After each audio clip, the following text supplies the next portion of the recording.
नमस्कार। MHD 6 के अंतर्गत आज हम हिंदी साहित्य का भक्ति आंदोलन इस्लाम का प्रभाव है या प्रतिक्रिया है, यानी इस पर चर्चा करेंगे। यद्यपि इससे पहले भी मैंने इस विषय पर काफ़ी कुछ बोला है, वो भी वीडियो होगा, आप देख सकते हैं उसको। लेकिन वापस से आज फिर मैं इसी टॉपिक को पर चर्चा करूँगी। हिंदी साहित्य का भक्ति आंदोलन इस्लाम का प्रभाव है या प्रतिक्रिया। तो हिंदी साहित्य में भक्ति धारा का जो उदय मानते हैं, वो ये माना जाता है कि भक्ति का जो उदय हुआ वो इस्लाम के प्रभाव के कारण से हुआ। ऐसा शुक्ल जी का कहना है। कैसे, आगे बढ़ते हैं। जिन जिन लोगों में आत्मविश्वास नहीं था, उन्हें एक त्राणकारी की आवश्यकता हुई। स्टार्टिंग से लेते हैं। हिंदी साहित्य में भक्ति धारा का उदय वीरगाथा काल के बाद क्यों और कैसे हुआ, इस पर विद्वानों में विवाद हुआ। जिन जिन लोगों में आत्मविश्वास नहीं था, उन्हें एक त्राणकारी की आवश्यकता हुई, यानी विश्वास नहीं था तो ऐसे व्यक्ति की आवश्यकता हुई जो उनकी रक्षा कर सके। जयशंकर प्रसाद के इस मत में आचार्य रामचंद्र शुक्ल का मत बहुत मिलता है। ये मत किसका था? जयशंकर प्रसाद का। और रामचंद्र शुक्ल जी ने का मत भी इसी से मिलता जुलता है। इस्लाम की आक्रामक परिस्थितियों ने भक्ति आंदोलन को तीव्र किया। साथ ही भक्ति का जो सोता दक्षिण की ओर से उत्तर भारत की ओर पहले से ही आ रहा था। यह ना 11वीं सदी में ही स्टार्ट हो गया था भक्ति की ओर जुड़ने का प्रचलन, बल्कि ये कहेंगे कि 10वीं से ही हो गया था। लेकिन उसका जो विशेष प्रवाह जो था, भक्ति की धारा का विशेष रूप से जो फलना फूलना था, वो 14वीं शताब्दी में जो है वो प्रवाह देखने को मिला। उसे राजनीतिक परिवर्तन के कारण शून्य पड़ते जनता के हृदय क्षेत्र में फैलने का पूरा अवकाश मिला। जैसे आज की हम बात करें तो कुछ समय ऐसा रहा जिसमें बीच के मैं ये कहूँगी करीब 1980 के बाद या फिर 80 के भी हम ये कहते हैं, 80 से थोड़ा और आ गया जाइए, यानी 84 के बाद की बात करते हैं। 84 के बाद 1984 के बाद एक समय ऐसा आया जबकि लोगों के अंदर जो स्वतंत्रता प्राप्त की थी, वह स्वतंत्रता की बातें तो लोग भूल गए। कहीं ना कहीं वो स्वतंत्रता की बातें भूल चुके थे। अब यहाँ एक अलग ही तरह की समस्याएं उत्पन्न हो रही थी। और वो समस्याएं क्या थी? भारत में और पाकिस्तान में कुछ राज्य अपने अपने जो है अलग अलग जो है हिस्सों में बढ़ जाना चाहते थे। और उसका कारण ये था कि राजनीति जो है बहुत ज़्यादा फल फूल रही थी उस समय राजनीति इतनी ज़्यादा फल फूल रही थी कि एक तो इंदिरा गांधी की हत्या हो गई। दूसरी बात, राजनीति कैसे फल फूल रही थी, ये मैं यदि आपको बताऊंगी तो ये थोड़ा सा विवादित हो जाता है, इसलिए मैं इसको बस आप इतना समझ लीजिए कि उस समय राजनीति बहुत चरम सीमा पर थी, जहाँ कि कुछ लोग पैसे को खींचने में लगे हुए थे और कुछ लोग समाज को तोड़ने में लगे हुए थे। ये दो चीज़ें मैंने स्पष्ट रूप से देखी। और समाज में जो एक वर्ग, पुरुष वर्ग था, सिर्फ वही जो है शिक्षित नज़र आ रहा था। महिलाएं तो बिल्कुल शिक्षित नज़र आती नहीं थी। कहीं भी दूर दूर तक महिलाओं को कहीं भी शिक्षित कहा जाए या समझा जाए ऐसी नज़र नहीं आती थी। महिलाएं कहीं थोड़ी बहुत यदि दिखाई देती थी तो भक्ति के क्षेत्र में तो दिखाई दे जा रही थी, लेकिन भक्ति के क्षेत्र से अलग हट करके उनको शिक्षा जगत में यदि कोई थोड़ा बहुत यदि उनका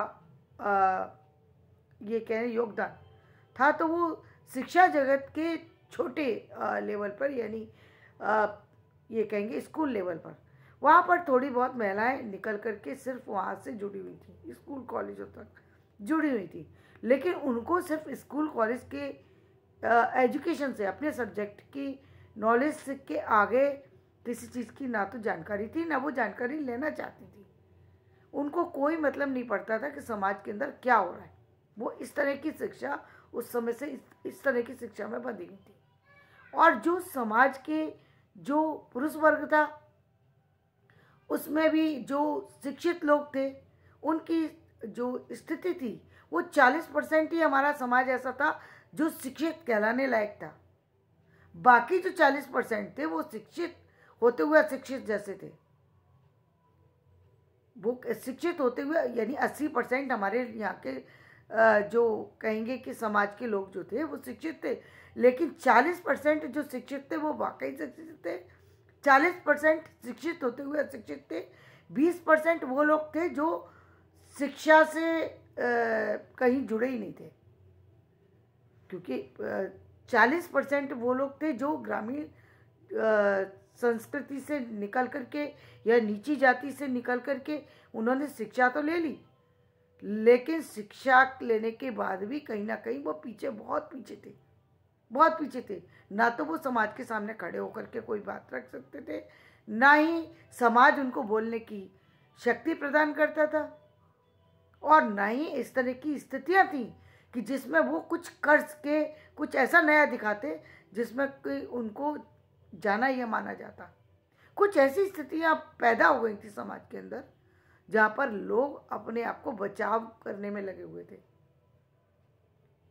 महिलाओं की तो मैंने जैसा कि आपको बताया, कुछ महिलाएं, बस ये था कि कुछ महिलाओं ने अपनी लेखनी चलाई और लेखनी में काफ़ी कुछ उतारने की कोशिश की, लेकिन ज़्यादातर जो महिलाएं थी वो जो थी वो कहीं ना कहीं जो है वो अशिक्षा से जुड़ी हुई थी और आगे बढ़ना ही नहीं चाहती थी। शिक्षा का कहीं दूर दूर तक कोई नाम निशान नहीं था। 95 के बाद 95 तक शिक्षा पर महिलाओं की कोई रुचि नहीं थी, कोई रुचि नहीं थी। रुचि वाली बात कहूँ, 1% भी रुचि नहीं होती थी। 95 के बाद थोड़ी थोड़ी इंटरेस्ट डेवलप हुआ, थोड़ा। वो इंटरेस्ट जब डेवलप होता था तो पुरुष समाज उसको ख़त्म कर देता था। वो वहीं तक रहता था जहाँ तक उनकी एजुकेशन होती थी। एजुकेशन के बाद जैसे ही शादी हुई वो इंटरेस्ट ख़त्म हो जाता था, क्योंकि पेरेंट्स भी यही कहते थे कि एजुकेशन लेकर के आपको अपने हस्बैंड के साथ चलना है, और ससुराल वाले भी यही कहते थे कि तुम्हें करना क्या है, छोड़ दो ये शिक्षा, क्या करना है, हमें तो कुछ करना नहीं है, हमें तो घर के काम से की ज़रूरत है। और महिलाएं तो फिर किसी तरीके से इस मूड में होती ही नहीं थी कि पहले ही डरती थी। और इस डर का तो, ये डर तो बहुत बड़ा डर होता है कि कहीं मुझसे मेरा परिवार न छूट जाए। और उस समय का समाज, जबकि वो अपने मायके भी नहीं लौट सकती थी, यदि लौटती थी तो मायके में कोई ना तो उनकी इज्जत थी और ना ही समाज में उनकी इज्जत थी। उनको बहुत ज़्यादा विपरीत परिस्थितियों का सामना करना पड़ता था, और बहुत सारी सी जो है ऐसी विडंबनाएं मैंने देखी हैं जो कहने योग्य नहीं है। इस तरह के समाज को मैंने अपनी आंखों से बढ़ते हुए देखा है। ये तो मैं इस समय की बात कर रही हूँ। तो यदि हम उस समय की बात करें तो उस समय के समाज में तो था ही नहीं ऐसा। चंद महिलाओं के बढ़ने से समाज नहीं बदला करता, समाज बदलता है पूरे सारे समाज के साथ बदलने से। जैसे युग परिवर्तन इस समय आया है, इस समय महिलाओं में बदलाव हुआ है, उनकी सोच में बदलाव हुआ है। उन्होंने अब अपने कैरियर के बारे में सोचना शुरू किया है। शिक्षा लेकर के क्या करना है, अब उनको समझ में आया कि हमारा कैरियर महत्वपूर्ण होता है, कैरियर के साथ साथ पैसा महत्वपूर्ण। आप समझिए, आज तक नहीं। तो एक ऐसा समय था, तो रामचंद्र शुक्ल जी क्या कहते हैं कि इस्लाम के कारण से ये बदलाव हुआ। मूल बात इस्लाम नहीं थी, कुछ और थी। जैसा कि हजारी प्रसाद द्विवेदी जी ने कहा। हजारी प्रसाद द्विवेदी जी ये कहते हैं कि इस्लाम ना भी आया होता तो भी भारत की स्थिति वैसी ही होनी थी जैसी कि हुई, यानी लोग भक्ति की तरफ जाने ही वाले थे। क्यों? जैसा मैंने इससे पहले वाले वीडियो में भी आपको बताया कि मैं उनको भक्त नहीं मानती, भगोड़े मानती हूँ, क्योंकि वो गृहस्थ को चलाने लायक नहीं थे, आर्थिक स्थिति उनकी ठीक नहीं थी, समाज का सामना करने लायक नहीं थे, क्योंकि बड़ी जाति में पैदा हुए थे, उनको अस्त्र शस्त्र चलाना भी आ जाए तो क्या, लेकिन बचाव करने में वो सक्षम नहीं थे। यानी एक आपके अंदर, कहते हैं ना, ये हर व्यक्ति हर काम नहीं कर सकता, तो उनके अंदर ये गट्स ही नहीं थे कि सामने वाले को एक वो किसी व्यक्ति को मारना तो बहुत दूर की बात है, एक चींटी मारना जिसके लिए संभव नहीं है। जो हमारा सनातन धर्म है उसमें मारने की संस्कृति का कहीं भी कोई विधान ही नहीं है। यानी हमारे यहाँ तो अभी भी आप देख ही हैं, सुन ही रहे हैं कि प्रेम से चलने की बात कही जाती है। तो जब संस्कार में 24 घंटे यही बात दोहराई जा रही है कि प्रेम से रहिए, प्रेम से चलिए, प्रेम से, उनके अंदर कैसे ये बात पैदा हो सकती है कि वो किसी को का अहित कर सके। तो जो व्यक्ति अहित की सोच नहीं सकता, मैं आज के युग की बात कर रही हूँ। मेरी बिटिया ने जो है वो मेडिकल में जाने के लिए एजुकेशन ली और उसका मेडिकल में सिलेक्शन भी हो गया, लेकिन वो इसलिए नहीं गई क्योंकि उसको जब मेडिकल से जुड़ी हुई सच्चाइयों के बारे में पता लगा कि जो सर्जन होते हैं उनको क्या क्या एजुकेशन लेनी पड़ती है, क्या क्या करना पड़ता है, तो वो ब्लड से ही घबरा गई। ब्लड जो है वो उसकी सोच से बाहर की चीज़ है। उसको देख करके वो बेहोश हो जाती थी, उसकी कंडीशन ये थी। तो उसने कहा मैं इस चीज़ को नहीं कर सकती। तो ये सच्चाई है कि जब हम जिस तरीके से बच्चों के अंदर भावना डालते हैं वो वही है। तो हमारे समाज के अंदर वो चीज़ थी नहीं, यानी वो किसी को मार सके, पीट सके और उनको नुकसान पहुंचा सके, ये भावना हमारे सनातन धर्म में है ही नहीं। तो ऐसे में उनके पास उपाय क्या था? जब वो अपनी पत्नी की रक्षा कर नहीं सकते समाज की, उनके सामने ये सिर्फ इस्लाम नहीं था, सामंत था। अन्य जातियां थीं जो कि बड़ी जातियों को दबाना चाहती थी।